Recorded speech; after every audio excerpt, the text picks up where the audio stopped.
You can call me John. I'm a single 24-year-old.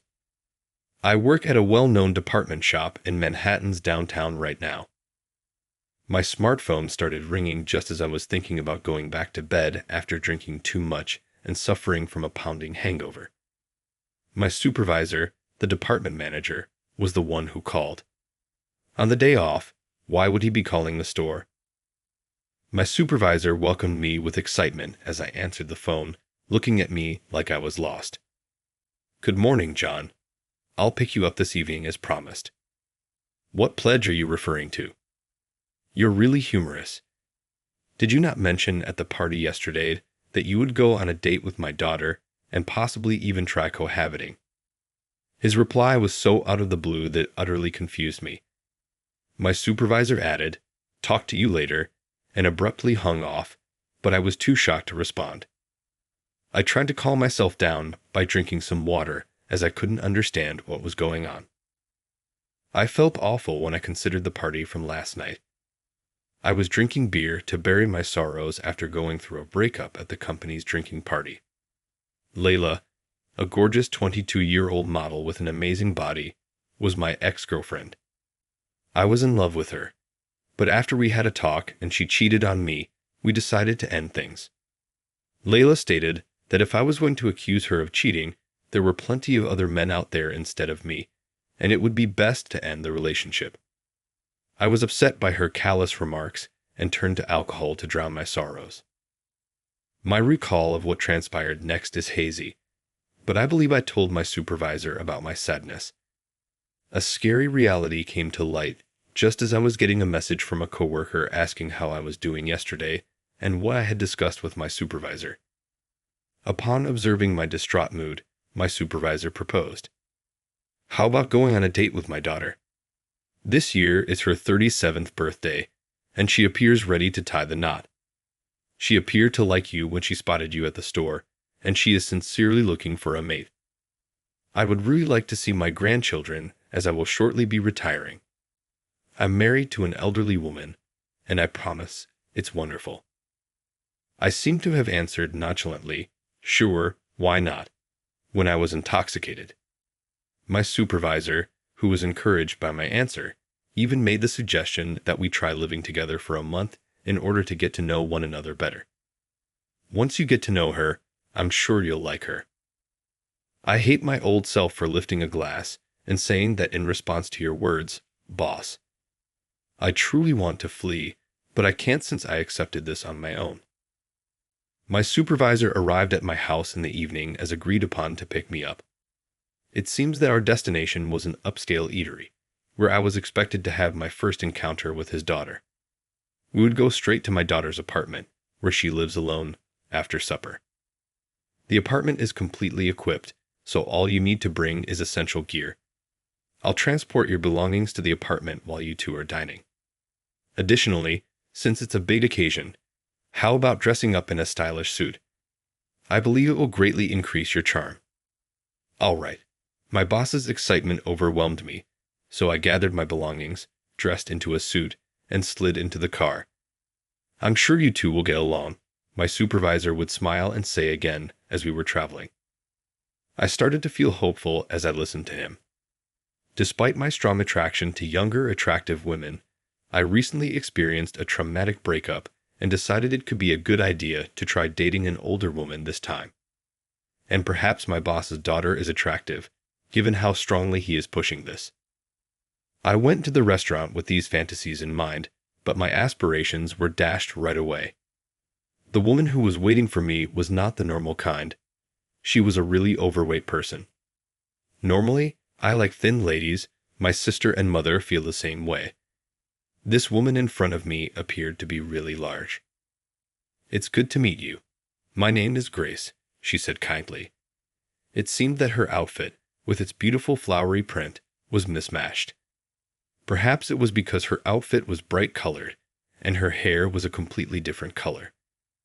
I was dissatisfied because her age was evident on her face, and it was not nice. My employer smiled and said, "Take your time," after we had exchanged greetings. As I was wondering what to chat about with a woman over 10 years my senior, Grace began to speak gently. I apologize for drawing you into this difficult circumstance, but don't worry, I recognize my place as well. Her surprising remarks caught me off guard. Grace turned to face me with a lovely grin as I stood there, gaunt. My father is incredibly eager to marry me off as soon as possible. But as you can see, I'm ashamed to admit that I have never experienced love despite my good looks and social abilities. In fact, I've given up on the notion of getting married. Oh, I see. While Grace was speaking, I couldn't help but feel bad for her. It seems that the person in a hurry was not her, but rather her father, my employer. Thus, I must ask for a favor. For only 1 month, would you be willing to live with me? We would, of course, have our own bedrooms, and I would pay for all of our living expenses. In my residence, you are free to do as you wish. My father should cease bothering me if I can show him that I'm not suited for living with someone. Don't worry, if things don't work out, I'll make sure you don't face any discrimination at work. I was set on turning down every proposition at first, but after hearing her story, I had second thoughts. All right, Grace, you can tell that your father genuinely cares for you. Given the situation, I'll consent to this. When Grace heard me agree, her eyes lit up with happiness. Many thanks. I'm overjoyed. Well, but I have to admit, John, you really are amazing. Let's utilize the upcoming month to its fullest. Grace struck me as a nice and gentle person as I got to know her. Despite her social awkwardness, I think she really is a good person. She's obviously not my type, and although I feel bad for her, I don't think there's much prospect of a love relationship developing between us. Thus, we started a 1-month trial period of cohabitation. They're going for it, my boss exclaimed, beaming with excitement. But we had decided to break up within a month, using the mutually accepted reason that we just didn't click. However, living with Grace proved to be really comfortable in the end. I was first concerned about our age difference and lack of shared interests. But one day, I discovered something unexpected about her that completely altered our relationship. It's a lovely bouquet of flowers. Did you purchase them? I'd inquired about the little white bouquet that was sitting on the windowsill. Grace gave a head shake. No, that was my creation. You created that? Surprised, I asked. It turns out that Grace was a floral arrangement instructor, something I was unaware of. I was interested by her work because I work at a department store and have a strong interest in fashion and art. Where did you get the idea for this arrangement? I inquired. As Grace described her masterpiece, her eyes gleamed. The snowdrop is the name for this white flower. Isn't it stunning? I used a silvery environment as my inspiration and the snowdrop as the focal point to convey the winter's glittering magnificence. After hearing Grace describe her distinct perspective, I became enthralled with her. The time passed quickly as we enjoyed our conversation regarding the arrangements. We were going to eat separately at first, but I couldn't help but want to spend more time with her. We had a natural tendency to start eating meals together without even realizing it. Grace may have been a professional chef because she was highly adept at doing domestic duties. We had originally intended to divide up the domestic duties, but Grace always made sure the house was clean by the time I woke up because she was an early riser. I tried to help because I felt bad, but Grace replied that I was the one who forced this arrangement on her. Ultimately, Grace handled every task, save for cleaning my room and doing the laundry. My home was always tidy and orderly, and my meals were tasty and well-balanced. The level of comfort was exceptional. My manager at work would often check in with us. John, how's it living with my daughter?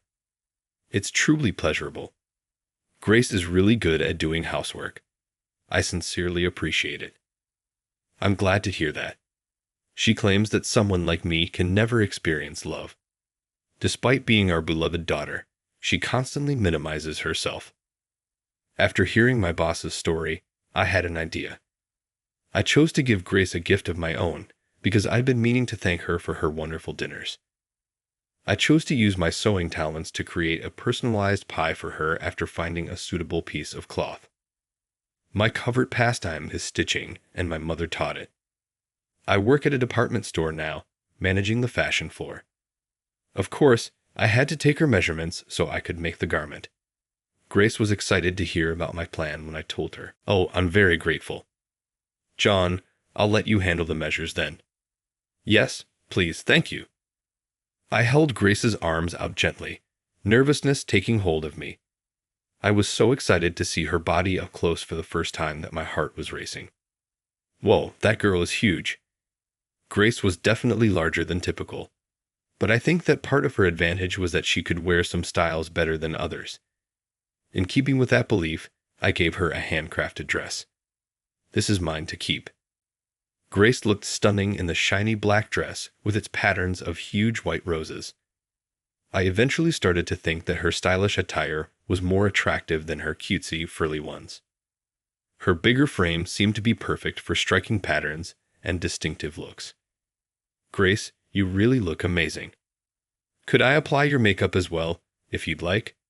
Working at a department store, a job my sister, a hairstylist, had suggested. I picked up some basic makeup abilities. I put makeup on Grace's face, taking notes from a makeup book. She usually liked her makeup natural, so I went for a deep black eyeliner and a vivid red lipstick. Her raven black hair looked amazing with the strong makeup, just as I had predicted. No way, I'm not even familiar with myself. Grace, you do a great job incorporating this unusual look. I guess I like it, even if this is a first for me. I used to wear flowery, frilly clothes just because my mother enjoyed them. I see, Grace said, recalling how her mother had once encouraged her to dress in this manner. I've always detested my appearance. Though I always believed makeup to be useless, I must admit that it does have an impact. Since not everyone can carry off this look, it's very remarkable when someone can. That someone is you. Have faith in yourself. You're quite attractive. I could feel the heat rising in my cheeks as soon as I said those words. I really felt that, so it wasn't flattery. Grace looked very gorgeous as she stood in front of me. I never imagined that this was how I would perceive her. Thank you, John. I'm overjoyed. Grace put those words into words and smiled sweetly. My heart lifted to see her happy face. Age was no longer a factor. After just 3 weeks of cohabitation, I started to really like her. Her bigger frame initially turned me off, but I eventually got used to it and was most taken by her charming attitude. I had to say what was on my mind before the trial time ended. I decided that the next day off, I would take Grace shopping. We would try to find clothes that fit her new fashion sense. In the middle of all this, I made the decision to come clean. My ex-partner Layla sent me a note expressing her desire to reunite. I would have happily accepted her invitation if it had been the old me, but that was not me just now. I told Layla up front that I couldn't. My heart belonged exclusively to Grace at this point. I made a decision to move on from the past and anticipate our date tomorrow. But something unexpected occurred during the date with Grace. Oh, John, is that you? When Grace and I happened to run into Leela while strolling through the mall, I was completely unprepared. With a bewildered expression on her face, Grace assessed Leela with an obtrusive gaze. Compared to Grace, Leela was more conventionally attractive. She didn't appear lovely when she made that face. John, did I dump you and you go crazy? You have always had a thing for slender, attractive women like me.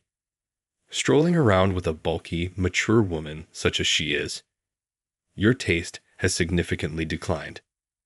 Grace was left stunned by Leela's cruel remarks. Then, with a seductive purr, Leela strolled over to me and said, "Hey, John, wake up. Let's begin anew. I'm far superior to that elderly woman." "Don't disrespect the person I care about," I interrupted Leela because I could take no more of my silence. The volume of my voice took me by surprise, even more than I had anticipated. My abrupt change in mood surprised Leela and Grace as well, making their eyes wide. To me, Grace is the most significant person in the planet. To me, Leela, She is far more wonderful than someone who denigrates others like you. That's my level of affection for her. Leela, even if it's you, I won't allow you to continue hurting her. What? Okay, anything. That simple, uninteresting old lady is perfect for you. Leela spit out her farewell statement and bolted off. Taking Grace's hand, I walked to a quiet park, realizing that the town people were watching us. Grace was crying uncontrollably, perhaps because Leela had said something hurtful to her. I had to get her to calm down in a peaceful area. I first apologized to Grace as we sat down on a bench. Grace, I apologized for the previous incident. My ex was acting inappropriately. You must not take it personally. Grace gave me a tearful look when I stated that. No, that isn't it. I'm content. I've always detested my appearance. I was ecstatic to hear it from you, even though I had assumed no one would ever appreciate me. John, I've liked you since the first time I saw you. Overwhelmed with joy, I pulled Grace gently into an embrace. Grace, I adore you too. You truly are stunning. Grace took hold of my hand and said, Yes, even if other people put me down. If you say that to me, John, that's enough for me, as I said that and stroked her back. I was able to communicate my sentiments to her, even though it turned out to be very different from what I had first thought. We then formally began dating and informed my boss that we intended to someday tie the knot. The news made the boss quite happy. Congrats. The reunion of my gorgeous daughter and my admirable subordinate makes me very happy. Thus, following a year of courtship, we were able to legally register our union. We are getting ready for our wedding ceremony right now. We had to sew Grace a new wedding dress because she had dropped a lot of weight since we first met. The boss looked at a magazine featuring floral arrangements and sighed dreamily. Grace really has become so beautiful since meeting John, she said. Grace appeared on the cover of that magazine. With her achievements and stylish appearance, Grace, who had established herself as a successful flower arrangement instructor, became a well-known and captivating personality in the floral arrangement sector. Grace looked several times more gorgeous than she had been when we first met, especially in the black dress I had given her as a present, which was tailored to fit her slimmer form. Love is a powerful thing, isn't it? I was able to move past a heartbreak and rediscover the joy of love after I met Grace. If I'm with her, we can conquer everything that comes our way. I beamed at the boss, knowing in my heart that this was true.